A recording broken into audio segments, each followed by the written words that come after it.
Welcome into the weekend wrap-up with Trevor Junt. I'm your host, Trevor Junt. This is Karrington Kincaid. On this episode, we'll also have Derek Joseph.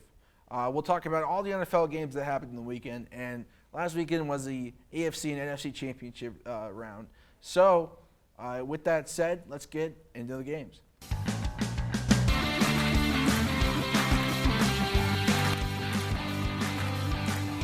Okay, Karrington.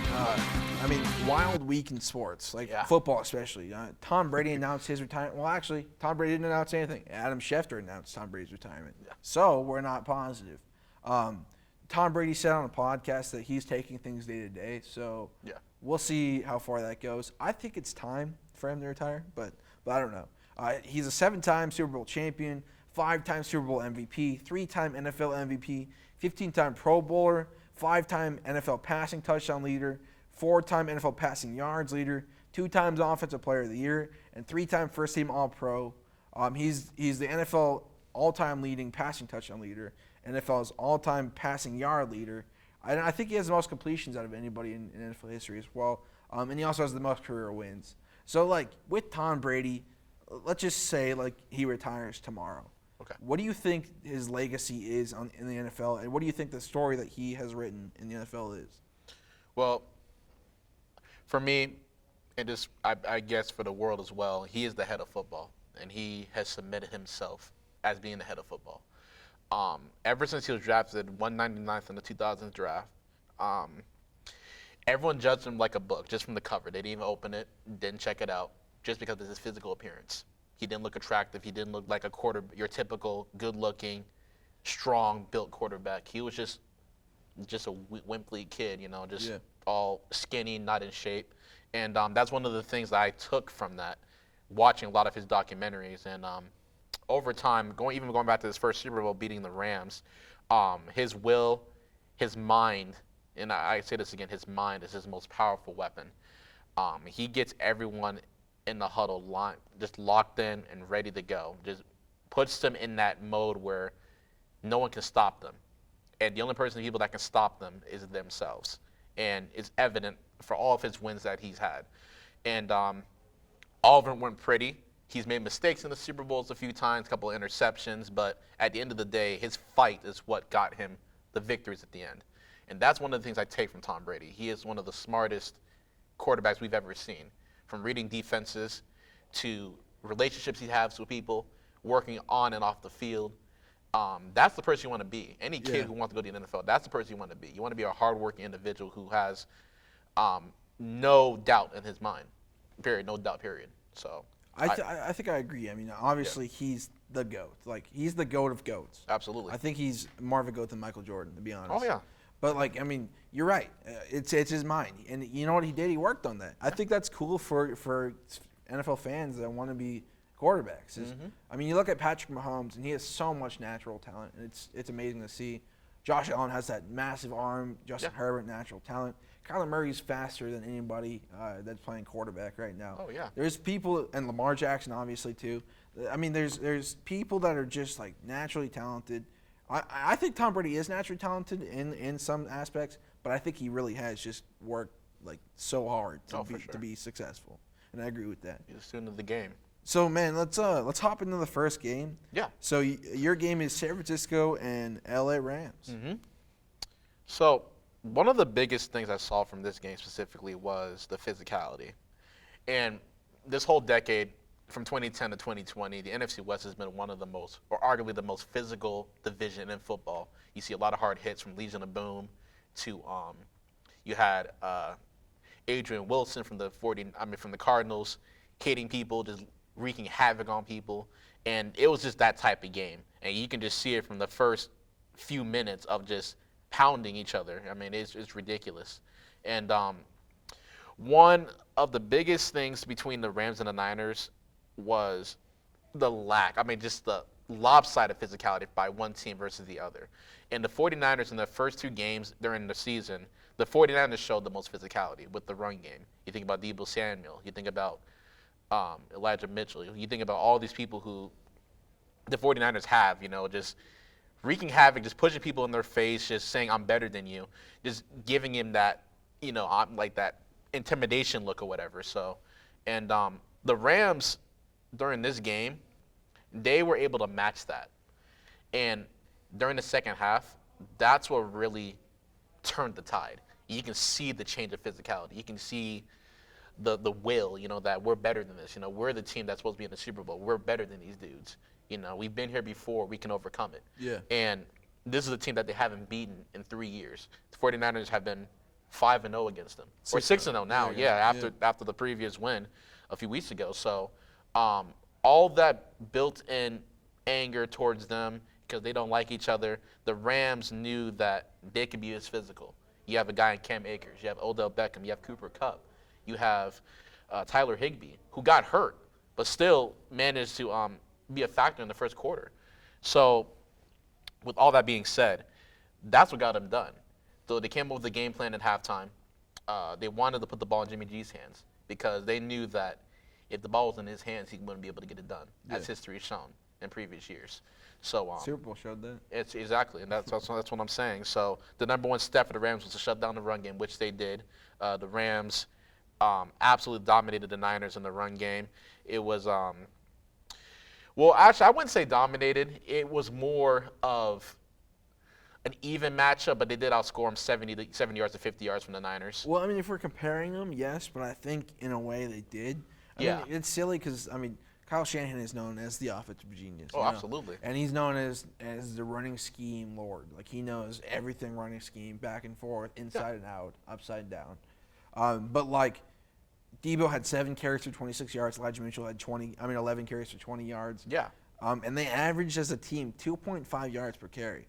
I would say that defensive line dominated. Oh, absolutely. Yeah, I don't know. I agree in saying, like, the Rams didn't rush for much, but I think they just got dominated on the ground. Oh, absolutely. In this game. And you think about it, it's just keeping my feet from the first game. The Niners had 156 yards rushing total compared to the Rams 52. That's almost triple. Yeah. And you fast forward to the next game, the Niners doubled their yards. So it was getting better as the season went on, and then the Rams absolutely just dominated the 49ers in net yards total. The final game, which was the playoff game. So you can see how the Rams started to figure them out, and that's just thanks to the talent that they acquired in the offseason with Von Miller, getting Von Miller during the season, and then getting Matthew Stafford during the offseason. So the team is completely in a good position to make a possible Super Bowl victory, possibly getting the Lombardi Trophy that they've wanted for a long time at Los Angeles. So it's cool to see this all come about. If we're talking about quarterbacks, too, Matthew Stafford, 31 for 45, didn't have a good half at all, but 31 for 45, 337 yards, 2 touchdowns, 1 interception in total.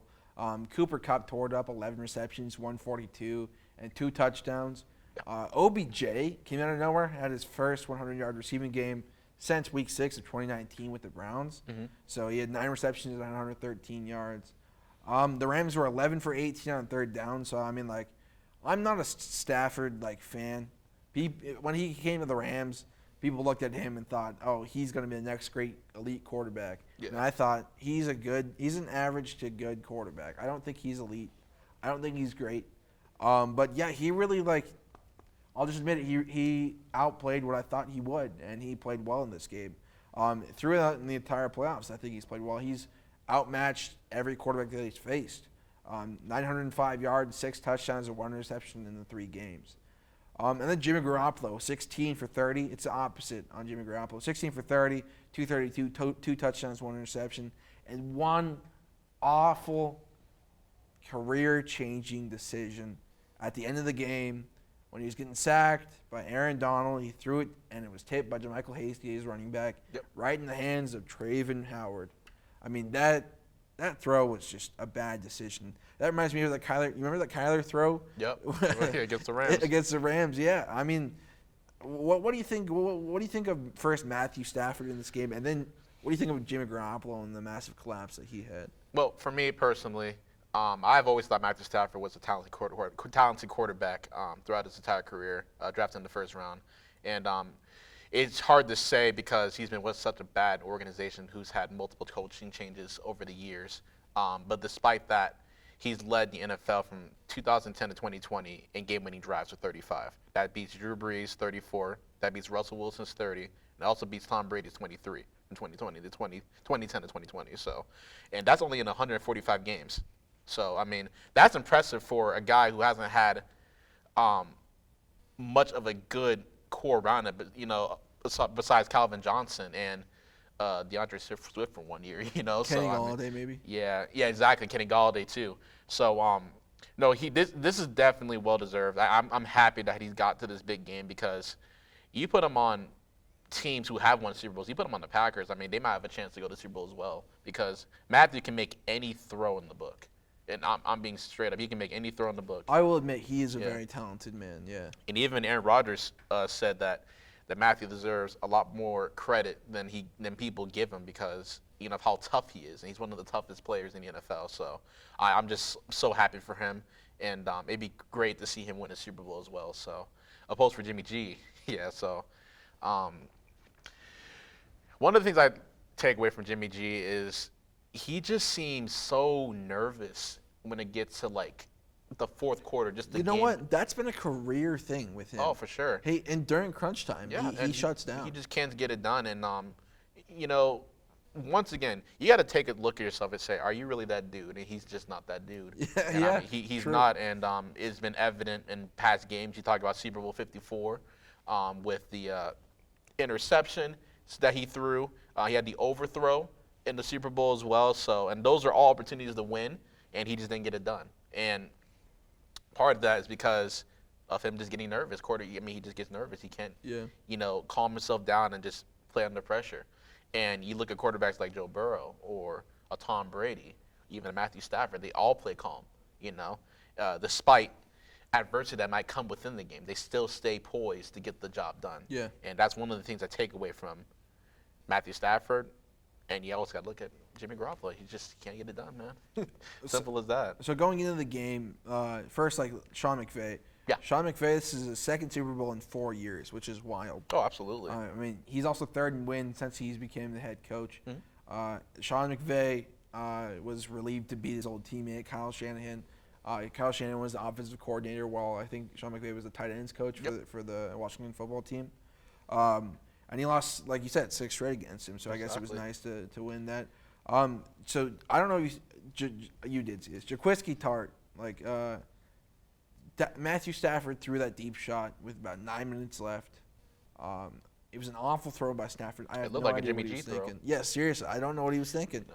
And then he dropped it. It could have ended the game. And I thought that was rough. That's rough as a 49er. Like, if you're a 49er fan, that's very rough. Oh, for sure.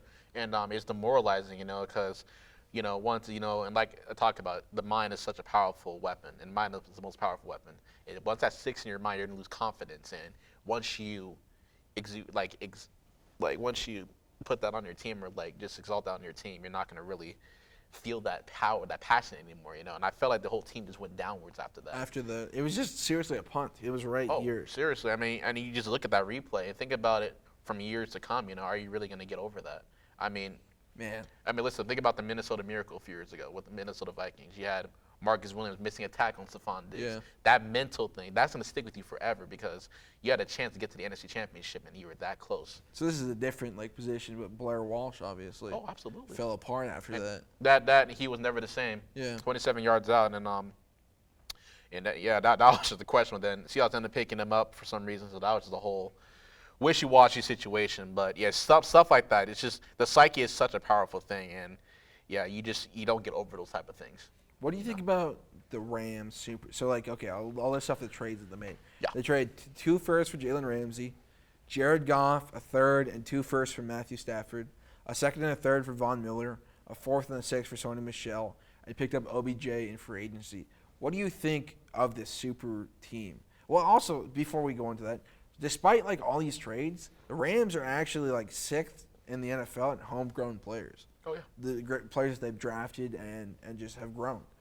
They had the most drafted players in the NFL on their roster this year. So that was interesting. But anyway, the super team that they built, what do you think they are and who do you think their identity is? Do you think they can win the Super Bowl? Do you think they can beat Cincinnati? I don't see it happening. And personally, it's because of the pressure. When you're under that much pressure, getting all those guys, you have no other choice but to win. You're going to have to win, because if you don't win it, then what? You pay all that money to all those players. You did all that trading to lose all your picks just to lose in the Super Bowl. So that pressure is going to set in with them, and we're going to see it come February 13th in 2022. We're going to see the pressure on Matthew Stafford and the Rams because they have no other choice. And one thing about Joe Burrow, no lead is safe with him either. Yeah. And we saw it against the Chiefs. No lead is safe. So, personally, no. The Bengals have shown to beat teams with better rosters, and they can match up with any roster in the NFL.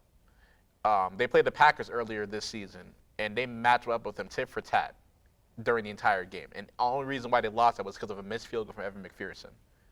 So, you think about from a talent standpoint, that doesn't phase Joe Burrow. That doesn't phase the Bengals at all. They have full of confidence. So, you can have Aaron Donald, you can have Von Miller, but you got to go against Joe Burrow.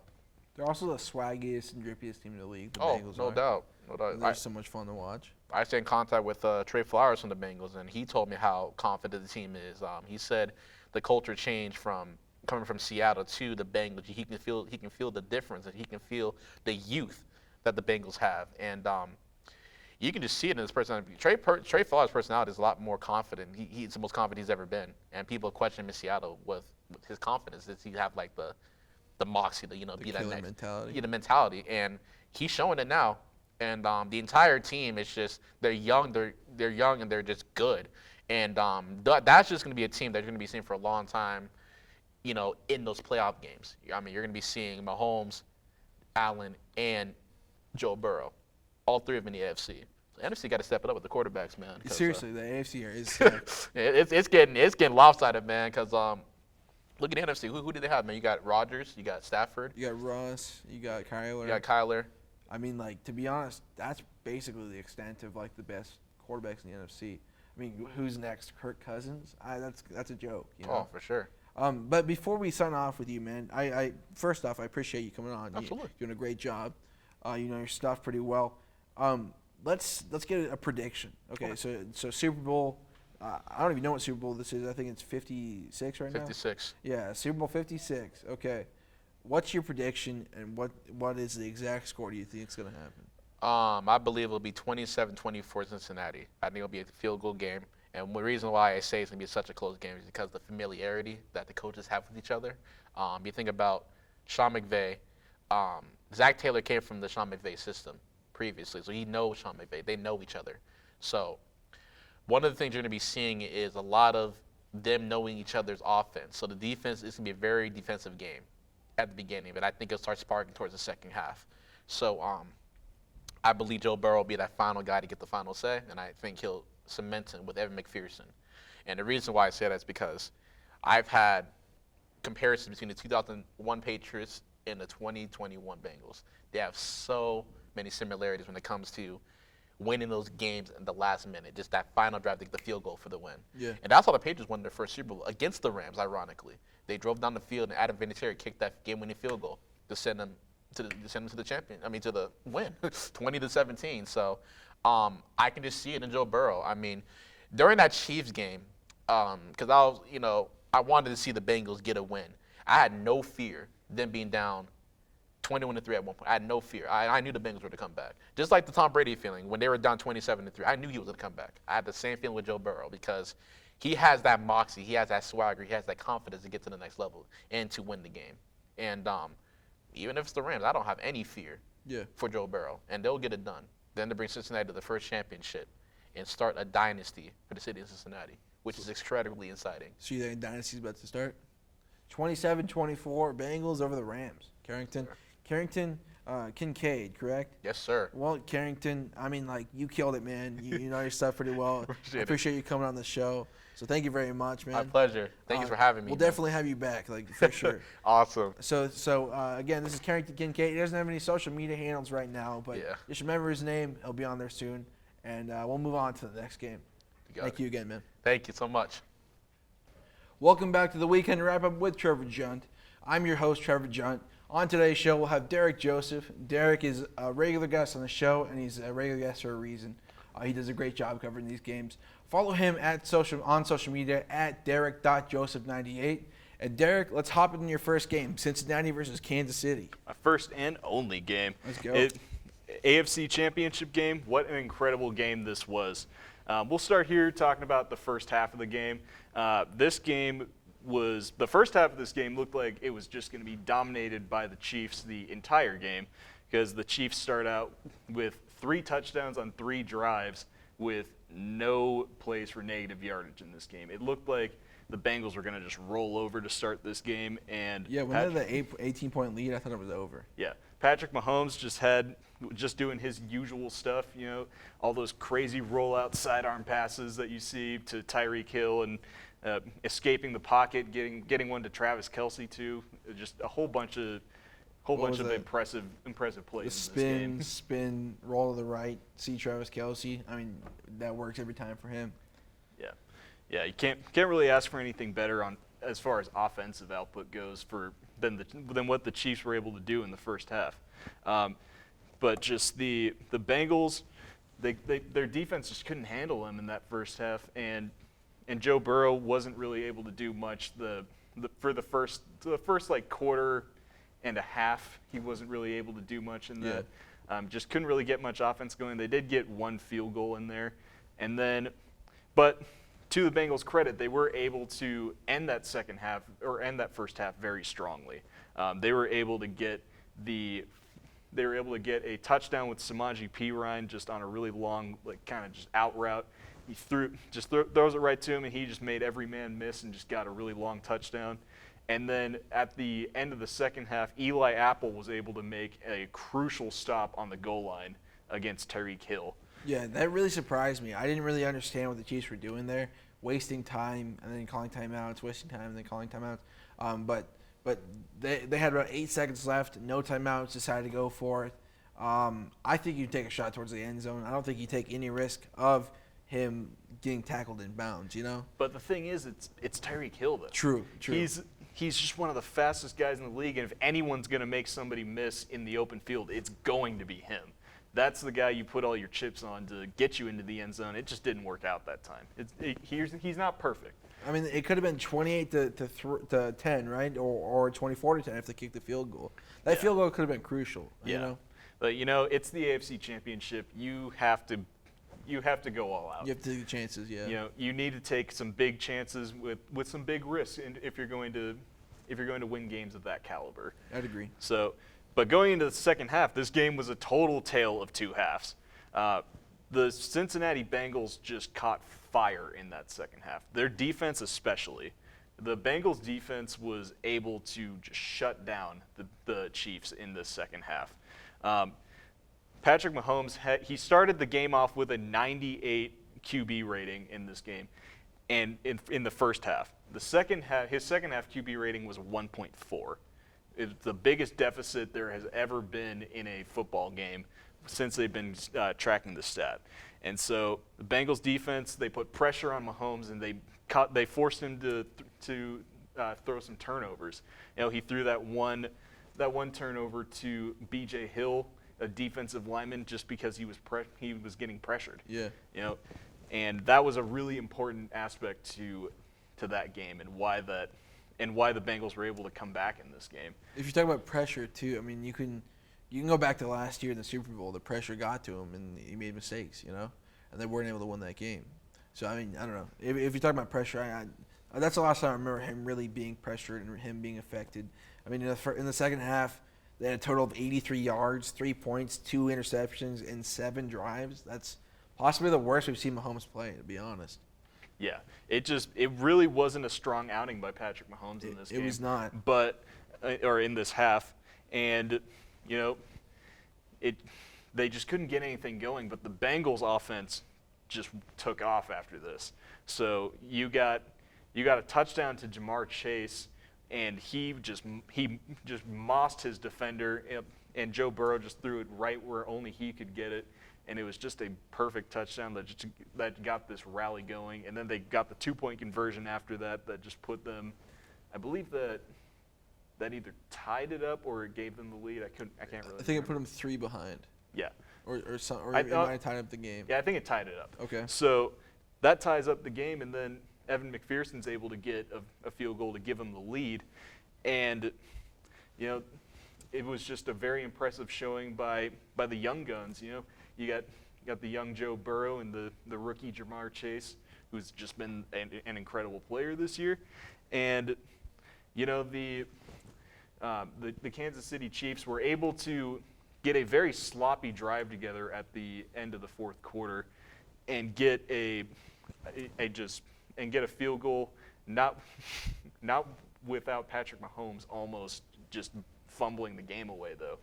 He was in the red zone and got sacked, I think, twice in a row, and then once he got sacked, the last time he got sacked, he fumbled the ball, and then thankfully one of his offensive linemen jumped on it. Yeah, he jumped on it, and then their kicker was able to come out and tie the game up, and then that just brings us into overtime. And so the last game that the Kansas City Chiefs played, it was a really just offensive battle where no defense was really being played and both defenses were gassed. So you knew that whoever won the coin toss was winning the game in that one. And then the Chiefs come out, win the coin toss in this one, and everyone thinks, oh, well, Kansas City's just going to win this game. Even Patrick Mahomes thought it was over. Did you see him just go yeah, we got this on the sideline? But Josh Allen tweeted pain. Yeah. That was really funny to see. Yeah, but to no avail with Patrick Mahomes. He couldn't really get anything done. He gets to third down and just throws up this prayer shot that he really shouldn't have. He really didn't need to throw the ball, throw it down that far into double coverage. And the ball was tipped by Jesse Bates, and Von Bell was able to get the interception. And then after that, you just knew the game was over because Joe Burrow and Joe Mixon just led the drive to get them into field goal range for Money McPherson to get that game-winning field goal. I mean, there was nothing you could do about that, and it was just an incredible showing by the Cincinnati Bengals. They deserved this Super Bowl run that they're going on right now, and I'm excited to see what they're going to do in the next game. I'd agree. I think they're also maybe the most fun team in the league. You got Joe Burrow, Joe Mixon, Jamar Chase. That trio is so much fun. And even the wide receiver trio of Jamar Chase, Tyler Boyd, and T. Higgins. Yeah. T. Higgins, 6 receptions, 103 yards. Jamar Chase, 6 receptions, 54 yards. And you touched on that touchdown where he just mossed that guy. I mean, so far, his rookie season is the best we've ever seen. There's rookie wide receivers, good rookie wide receivers, great rookie wide receivers, and then there's Jamar Chase. He's on a whole nother level. I mean, who can you compare him to besides maybe Randy Moss his rookie year? And like we said, he mossed that guy, so he's doing Randy Moss type things. And so if that's what his rookie season looks like, I can't wait to see what the next 10 years are going to look like for him. And then you touched on Patrick Mahomes. Yeah, I mean those 2 sacks in a row. Again, some of the worst we've seen Mahomes play. There was no need for that. I mean, maybe they said don't stop the clock. That's maybe the only thing why he fumbled. Because he was thinking don't throw an incompletion, stop the clock, and let them have more time. I think that those 2 sacks were just awful. And then you said Money McPherson, Evan McPherson. So far he's perfect, 11 for 11 on field goals in the postseason. That's the most field goals without a miss in postseason history by anybody. Adam Vinatieri, anybody. 4 for 4 in this game in that 52-yarder long. But yeah, that was an easy kick at the end. I think it was 31 yards, less than an extra point. Yeah, they just set it up really nicely for him. Just had a nice little groom grass right there. Just give him that nice, just perfect angle to get that kick in, send him to the Super Bowl. Cincinnati's first Super Bowl in however many years it's been. 1988, I think. Yeah. Joe Burrow did what we thought was impossible. He got the Bengals to the Super Bowl.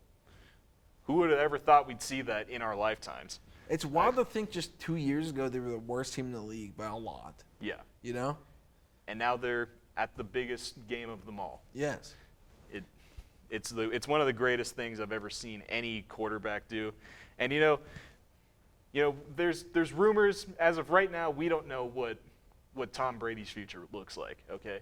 So he is possibly retiring, maybe he's not. But Tom Brady gave us 22 years of incredible football. And, if this is what the next 22 years of football is going to look like with Patrick Mahomes and and Joe Burrow and all the other young studs that we have coming up, I'm ready for another 22 years of covering sports. It's gonna be a lot of fun to watch these guys. I mean, according to NFL research too, on the Cincinnati behalf, on the Bengals behalf, no team in NFL history has overcome a halftime deficit of 10+ points to win in multiple games against the same opponent in a single season. They trailed by 11 in both Week 17 in the AFC Championship, and they came back, won, and now are going to the Super Bowl.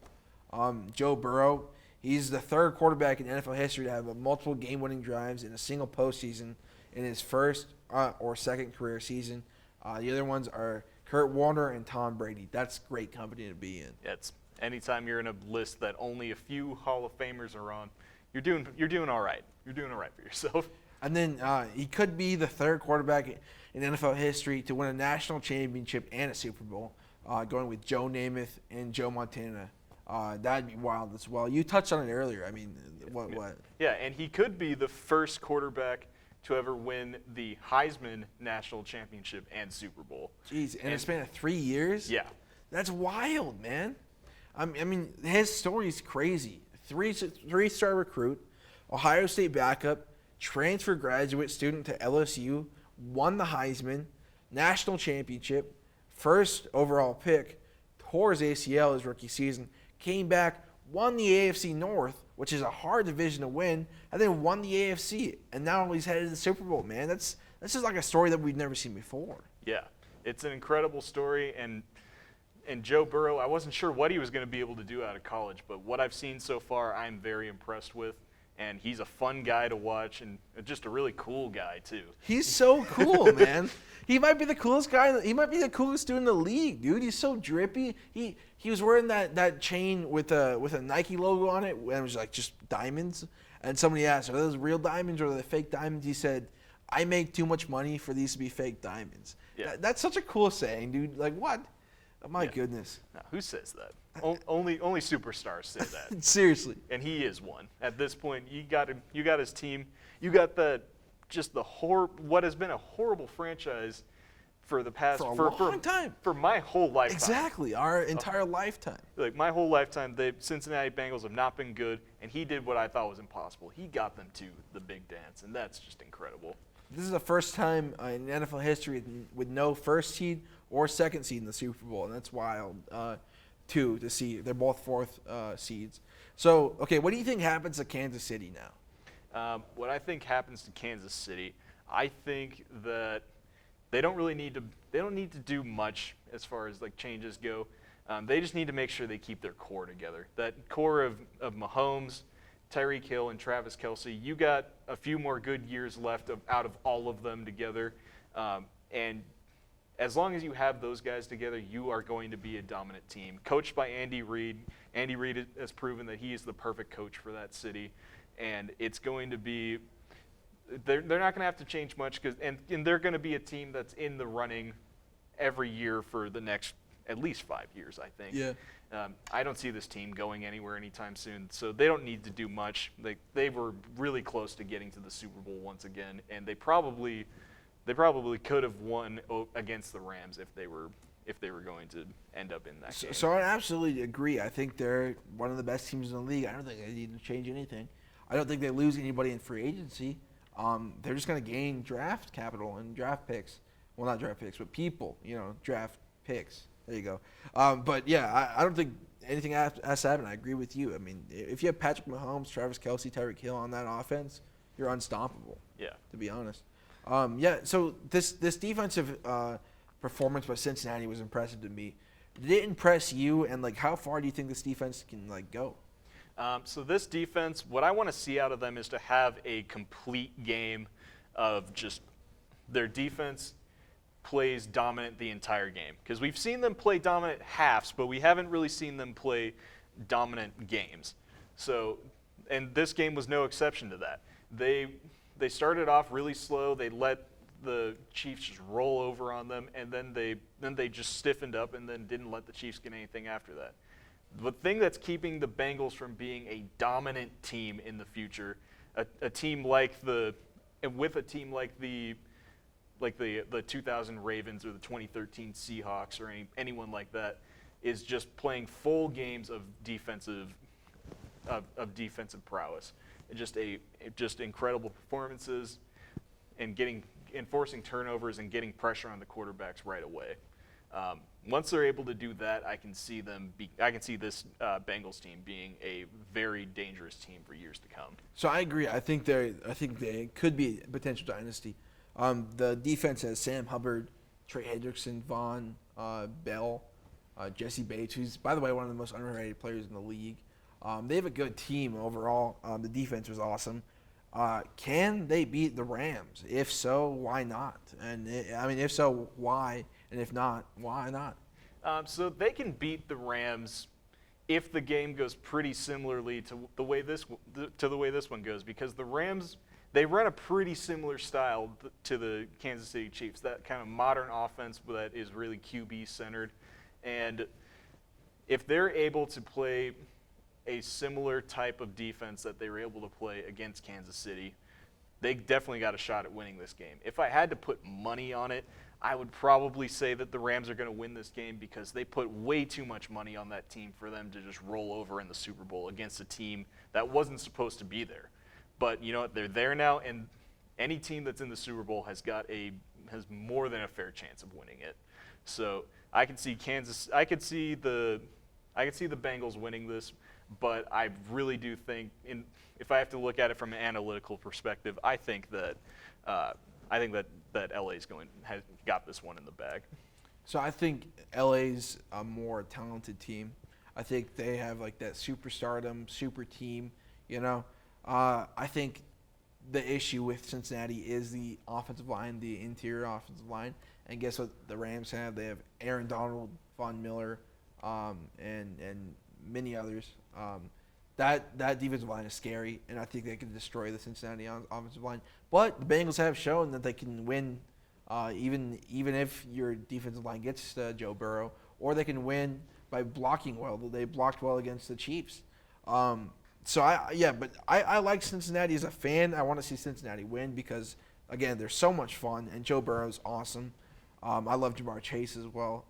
But thinking about it, like analytically, like you said, I think the Rams will win probably 34-28. See, and I have it a little bit closer than that. I have them winning 31-28. Just like on a last-second field goal that, just like the way every other playoff game in this year has gone. Like what's another last-second field goal in the Super Bowl? We're just we've seen them all this year, so. Let's have another one. That's what I want to see. I would not be surprised to see it come down to a field goal. On either team. Yeah. Either team that wins is going to win on a last-second field goal. And I'd agree on that. I think it's important, or like all the pressure's on the Rams because they have put all their chips on the table, as you said earlier in the day. They've traded for everybody. They've traded all their picks. They don't have any draft capital. They're going with superstardom now, and they want to win now. So I think this is an important time for the Rams. If they lose the Super Bowl, they could fall apart, and if they win, they could just make another dynasty. build a dynasty. So we'll see. Again, I have the Rams winning that Super Bowl, and yeah, man. Do you have any thoughts on the Rams? Maybe just going all out for the Super Bowl? I've never been a big fan of teams putting a bunch of veterans together and like old superstars that are kind of past their prime. I never think that's really a recipe for a winning team. But when you have guys like Aaron Donald and Von Miller on the same defensive line, that's a really hard comparison.